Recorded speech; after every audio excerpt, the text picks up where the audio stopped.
this is the Toyota Land Cruiser, and what I want to talk about mainly in today's video is its design and also its weird naming for the North American market. Because well, this might be called the Land Cruiser. It's not actually the Land Cruiser. This is the Land Cruiser Prado, as it's known in most other markets. But because the Land Cruiser Prado name is unknown here in North America, they decided to change things up and call this the Land Cruiser instead, which is confusing for anyone who knows anything about the foreign Land Cruiser, but for anyone who doesn't, it's very understandable.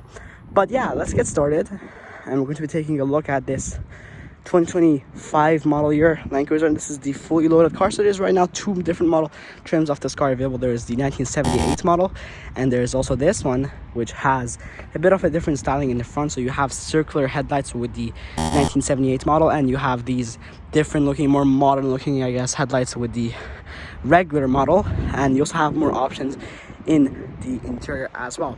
So one of the controversial things about this new Land Cruiser is actually this engine. So it has a V6 hybrid only, and this is important to know because people are mad at it. The Land Cruiser before this, the proper Land Cruiser, has the V8, and it still has the V8 in foreign markets. But this being the Land Cruiser Prado, actually has never been offered with a V8. The Prado has always been the V6 alternative to the Land Cruiser for people who don't want to have as much power, and you just simply don't need that much power with a smaller chassis.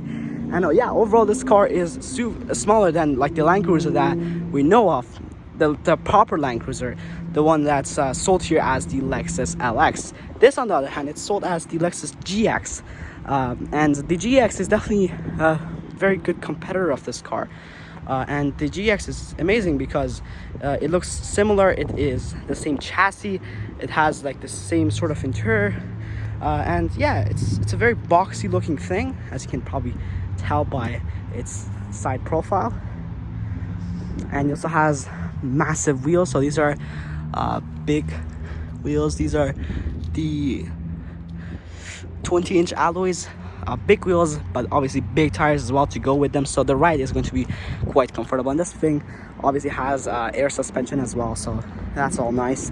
And you also have the same boxy look here in the front. So you have the word Toyota up here with the cruise control adaptive system up there, and you also have air vents here to channel the air through, and that's all very cool. Now overall, the front, I actually do prefer this over the Lexus GX, but it's a Land Cruiser. It's boxy, it looks nice, it has all this like box things. Even the wheel wells are sort of boxy, and you also have this like distinctive design pattern here for the rear windows. Looks nice. I also like how big it is. So it's a very tall vehicle. You can take a look at its top as well. It has a small sunroof on there, and you also have side rails there as well. And you also have this rear window that actually lifts up by pressing this button when the car is unlocked, and you can lift it up with this handle right here, and you can see it moves a little bit. Oh, it's actually open, so that's interesting. So you can take a look at its inside. As you can see, it has a very new car smell to it.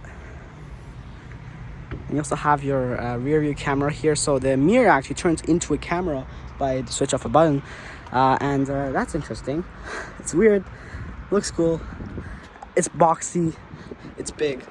Overall though, I have to say the design of the Lexus GX, so it's basically its brother, its more expensive brother, looks better, looks more tastier, and is also the one that's available with a V6.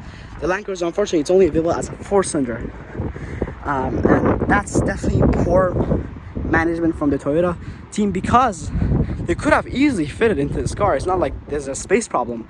It's just that I guess they just wanted to keep that for the more expensive Lexus to make some sort of a differentiated between the two cars to sort of try to sell that more. But $80,000, it's expensive. It's sort of underpowered. It has a confusing name. It's a weird vehicle, but at the same time, it's super interesting. It has a really cool interior. I really like the interior of the car. I like how big it is. I like how boxy it is. I like its looks. It's a good car, and if you're looking to buy one right now, visit Toyota Barrhaven, because they have a few of them in stock right now, including this beautiful one in this beautiful gray color. Anyways, thank you so much for watching, and I'll see you in a future video. Have a good day.